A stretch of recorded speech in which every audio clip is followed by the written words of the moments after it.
자, 마지막으로 이제 화려한 귀환을 꿈꾸고 있는 소위 여야 올드보이들 얘기 좀 해보죠. 육선의 김무성 전 새누리당 대표가 총선 출마를 공식화했습니다. 출마하겠다고 하자마자 김 전 의원에 대해서 비판의 목소리가 쏟아지고 있는데요.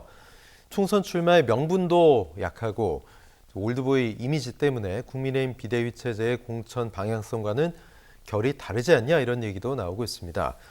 왜 갑자기 출마를 선언한 거라고 보세요? 네, 뭐 정치인들은 참 이게 그 미련이 많이 남는 것 같습니다. 보면 예. 국회의원직 자체에. 그래서 본인은 뭐 육선 할 만큼 다 했고 자기가 뭐 더 바라는 게 뭐 있겠냐. 다만 이제 당이 좀 너무 비정상적으로 굴러가고 하니까 네. 좀 정치 선배로서 좀 쓴소리도 하고 그러려고 내가 이제 국회의원이 다시 되려고 한다라고 얘기하지만 그거는 이제 어떻게 보면 이제 대외적인 명분에 불과한 거고 실제로 본인은 좀 딴 생각을 가지고 있겠죠. 그리고 뭐 김무성 전 대표인들 대권에 대한 꿈이 없겠습니까? 워낙에 또 대권에 대한 꿈이 또 있었던 분이고 그래서 네네. 고 연령에도 불구하고 여전히 그런 꿈을 가지고 있기 때문에 결국은 이제 나오려고 하는 것으로 그렇게 볼 수밖에 없죠. 네, 부산 중영도구 출마를 선언했는데요. 자, 국민의힘에서 만약에 공천을 받지 못한다면 무소속으로 출마를 강행할 가능성? 그렇게 되면 또 어떤 선거 판세에 영향을 줄 수도 있는데 어떻게 보세요, 교수님? 저는 가능성이 있다고 봐요. 저 정도로 나오면 나는 무소속으로 나갈 거야라는 의도라고 저는 보거든요. 안 그러면 나서지도 않죠. 네. 그리고 제가 볼 때는 본인도 어느 정도 판단할 거예요. 본인이 나간다고 해서 공천을 받을 가능성이 그리 높지 않을 거라는 건 본인이 모르겠습니까? 명분 쌓기라고 생각해요, 저는. 그러니까 김무성 전 대표 같은 경우에 본인이 나왔는데 당에서 나를 이렇게 무시했으니 나는 무소속으로 출마하겠다라고 얘기할 거라고 저는 봅니다. 그 정도 생각을 안 했으면 이게 선거 출마하겠다는 얘기도 못 해요. 사실은 지금 이분이 나왔는데 공천의 룰을 보거나 여러 가지를 봤을 때 국민의힘에서 이분을 공천을 줄 가능성은 거의 없어요. 네. 그럼 룰이 자체가 완전히 흔들리게 되는 거거든요. 근데 그런 상황에서 공천을 받을 가능성이 없다는 걸 본인이 몰랐을 리 없고 이렇게 해서 자기가 나가겠다고 했음에도 불구하고 공천을 신청했는데 탈락시키면 명분이 생기는 거잖아요. 나는 핍박받았고 나는 무소속으로 나갈 거야. 라고 하는. 만약에 공천 신청도 안 하고 무소속 나가면 어느 당의 원로고 당대표까지 했던 사람이 어떻게 당에 이런 행동을 할 수 있느냐 이런 비판이 있을 수 있지만 공천 신청을 하거나 떨어지고 나면 핍박이 문제를 가지고 또 무소속으로 나갈 가능성은 충분히 있다고 저는 생각하고요. 네. 그런 점까지도 염두하고서 출마 선언을 한 게 아닌가 이렇게 생각합니다. 네. 자, 김무성 전 대표를 비롯해서 현재 여당, 야당, 올드보이들 준비하고 있는 분들 좀 볼까요? 자, 일단 여당에서는 출마 예상 지역 심재철 전 의원, 경기 안양 동안을, 또 원유철 전 의원, 경기 평택갑이죠. 그리고 이인재 춘산, 충남 논산 계룡 금산이고요. 최경환 전 의원, 경북 경산, 김무성 전 의원 이렇게 5분 정도가 지금 올드보이가 얘기되고 있습니다. 민주당에서는 추미애 전 장관, 서울 광진을, 동작을을 얘기하고 있고요. 또 정동영 전 장관은 전주 병입니다. 본인 원래 지역구였죠. 그리고 이종걸 전 의원은 서울 종로, 원래 안양이었는데 종로 쪽 이야기를 하고 있습니다. 여기는 전현희 전 국민권익위원장도 나가겠다고 하는 곳이고 노무현 전 대통령 사위도 지금 얘기하고 있는 종로가 좀 치열한 그런 지역입니다. 박지원 전 국정원장, 전남, 해남, 완도, 진도입니다.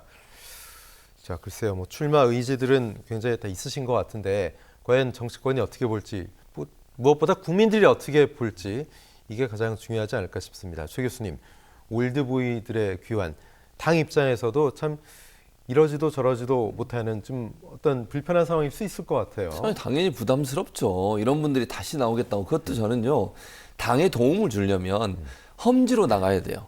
저분들이 만약에 진짜로 뭔가 당의 역할을 하고 당에 도움을 주려고 한다면 본인들이 당선되기 쉬운 건 예전에 했던 것 말고요. 상대 당이 지역구를 갖고 있는 곳에 간다면 그러면 사람들이 박수를 쳐주죠. 이제 정치 경험이 많으신 분이 오셔가지고 우리 당의 어려움을 좀 해결하기 위해서 또는 선당우사의 마음으로 열심히 싸워서 다른 당이 갖고 있는 그 자리에 내가 도전해서 그거 뺏어오겠다. 이런 박수를 쳐주잖아요. 누가 그걸 비판을 하겠습니까?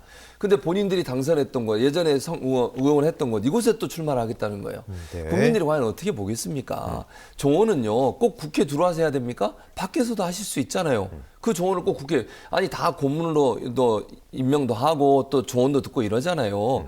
그때 조언하시면 되지. 굳이 국회에 들어오겠다는 것도 저는 좀 이해가 안 돼요. 그리고 들어오겠다고 하면 제가 말씀드린 것처럼 험지에 나가서 당에 도움이 되는 행동을 하셔야지 당선되기 쉬운 곳, 본인들이 예전에 정치했던 곳 이런 데 가서 다시 하겠다고 하시는 것은 저는 그것은 국민들이나 아니면 당에서 봤을 때 결코 네.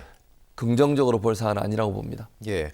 그리고 이런 올드보이 지금 정계에서 좀 멀어져 있던 분들이 다시 돌아오겠다고 하는 분들 중에는 뭐 사법 처리됐었던 분도 있고 이렇게 정치 생활을 굉장히 존경받게 마무리하고 국민들이 유권자들이 다시 기다리는 그런 분들보다는 뭔가 개인의 욕심 아닌가 이렇게 보는 시각들이 있는 분들이 몇 분 보이거든요. 어떻게 보십니까? 뭐 그렇죠. 네네. 뭐 어떤 분들이라고 제가 말씀은 예, 차마 예. 드릴 수가 없습니다만 논란이 과거에 꽤 됐던 네네. 그런 인물들, 그런 인물들이 나온다고 하니까 국민들 입장에서는 좀 뜨악할 수밖에 없는 예. 그런 측면이 좀 있고요. 당 차원에서도 상당히 부담스럽죠. 아무래도 이번 같은 경우에는 어찌됐건 뭐 이제 인적 쇄신을 좀 해보려고 하는 적어도 포장이나마 그렇게 하려고 지금 애를 쓰고 있는 국면인데 이런 분들이 이제 나온다 그러면 상당히 이제 부담이 이제 따를 수밖에 없는 겁니다. 이제 그럼에도 불구하고 제가 보기에 대통령이 신세를 졌거나 또는 당 대표가 신세를 많이 진 일부 좀 올드보이들 같은 경우에는 공천받아서 나올 가능성이 매우 높다. 아, 예, 그렇게 생각합니다. 예. 그러면 또 어쨌든 이런 올드보이들은 당의 중요한 자산이기도 한데 누구는 되고 누구는 안 되냐 오히려 당 분위기가 좀 더 안 좋아질 수도 있지 않을까요? 어떻게 보십니까? 네, 그런데 뭐 다행히 올드보이들의 숫자가 그렇게 많지는 않다는 거죠. 예. 예. 그분들 숫자가 뭐 몇십 명 정도 된다 이러면 네. 당이 좀 정말로 휘청거릴 수도 있죠. 이제 그런데 그런 정도로 숫자가 많지는 않고 하기 때문에 그런 정도의 치명타는 아니다. 그래서 사실은 이제 뭐 본인이 신세진 이제 그런 분들의 경우에는 당 대표나 대통령이 막판에 살짝 끼워 넣기 식으로 네. 그런 식으로 처리할 가능성이 굉장히 높지 않나 이렇게 생각합니다. 최 교수님은 어떻게 보십니까? 뭐 신구의 조화도 나름 중요하고 경륜이 있는 그런 정치인들이 필요하다. 이런 얘기도 아주 틀린 얘기는 아닌데요. 어떻게 보세요? 그러니까 뭐 이렇게 이제 오랫동안 정치하셨던 분들이 다시 복귀하는 것은 네. 그게 꼭 나쁘다고 볼 수는 없어요. 근데 아까 제가 말씀드린 부분을 반복할 수밖에 없는데 그렇다고 하면 설선수범해야 된다고 저는 보거든요. 그러니까 신인들과 경쟁하고 본인이 예전에 했던 장소에 가는 것은요, 그건 상당히 부정적으로 보여요. 그러니까 아까 말씀드린 것처럼 조금 어려운 지역구라든지 아니면 당에서 좀 이 지역구는 필요한데 지금 현재 우리가 좀 밀리는 지역구라든지 이런 부분으로 나간다고 하면 누가 반대를 하겠습니까? 저는 반대하지 않을 거라고 생각해요. 그러면 뭐 지도부도 그렇게 공천 주는데 큰 부담도 없을 거고요. 후배들도 박수를 쳐줄 겁니다. 네. 저렇게 선당후사의 모습으로 어려운 지역구에 가서 싸우겠다고 하시니 우리가 적극적으로 도와드려야지 이런 마음이 들지 않겠어요? 예. 그래서 결국은 이게 만약 올드보이들이 들어와서 성공하려면 좀 어려운 지역구 그리고 정말 그 당에서 국민의힘이든 민주당이든 그 당에서 정말 필요한데 정말 누구도 가기 싫어하는 그런 곳에 가서 도전장을 던지신다고 하면 저는 박수 받으시면서 공천 받으실 수 있다고 생각합니다. 네, 두 분과 말씀 여기까지 나누겠습니다. 최진봉 교수, 이종훈 평론가 고맙습니다.